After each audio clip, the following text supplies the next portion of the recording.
Hello everyone, let's spend a night in gynae ward as an interni doctor in Bangladesh.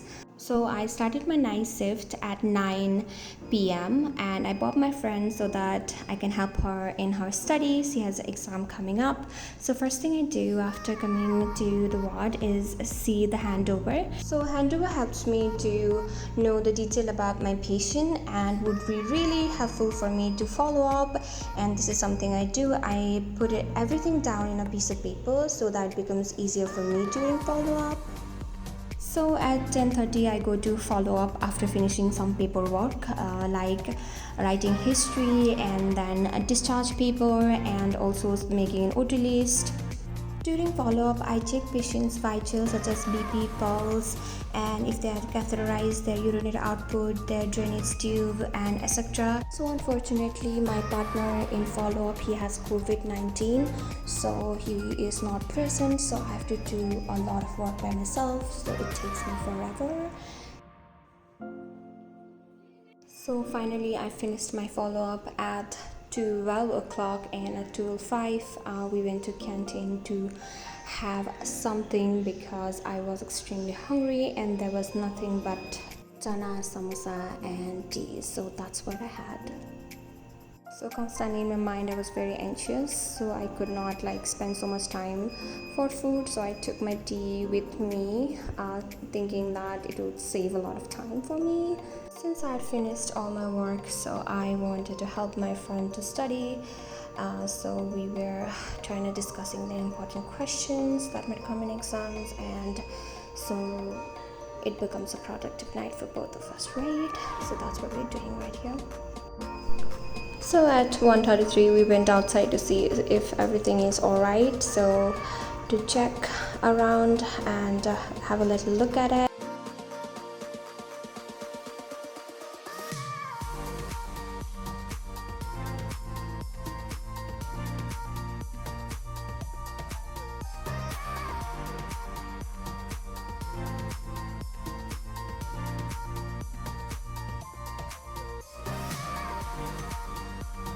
After that, we came back and started studying, so that's what happened most of the night.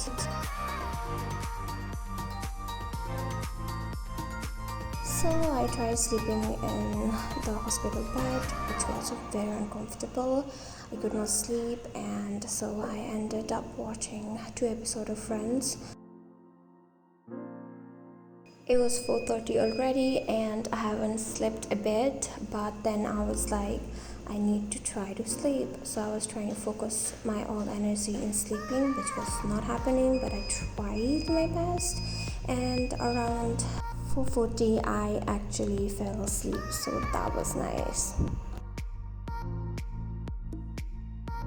So I woke up with a lot of screams and phone ringing and a lot of door knocking.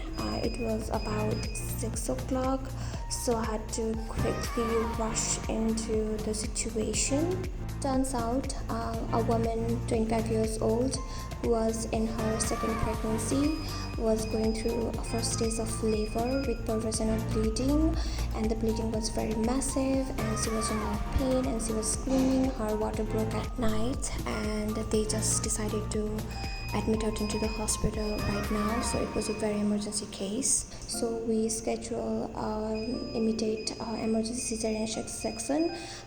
I called my IMO and she called the surgeon, and we planned an OT together, where I was a second assistant and my IMO was first assistant, and we had one senior surgeon. So the OT went really successful and a baby girl was born and mother was completely fine, but it was a scary morning.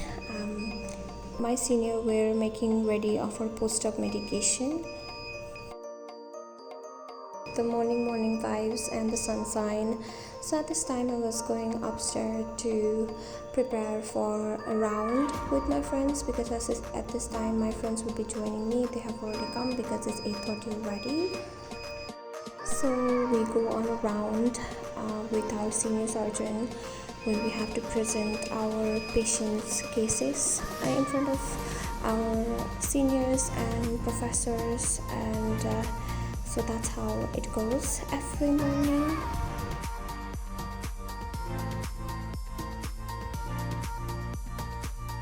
So at this time it was already 11:35 and I just finished my duty and I was exhausted.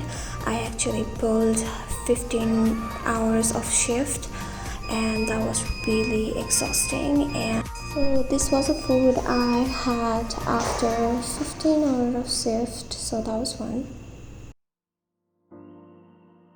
So finally I was getting out of the hospital and going towards hostel where I would sleep for an hours.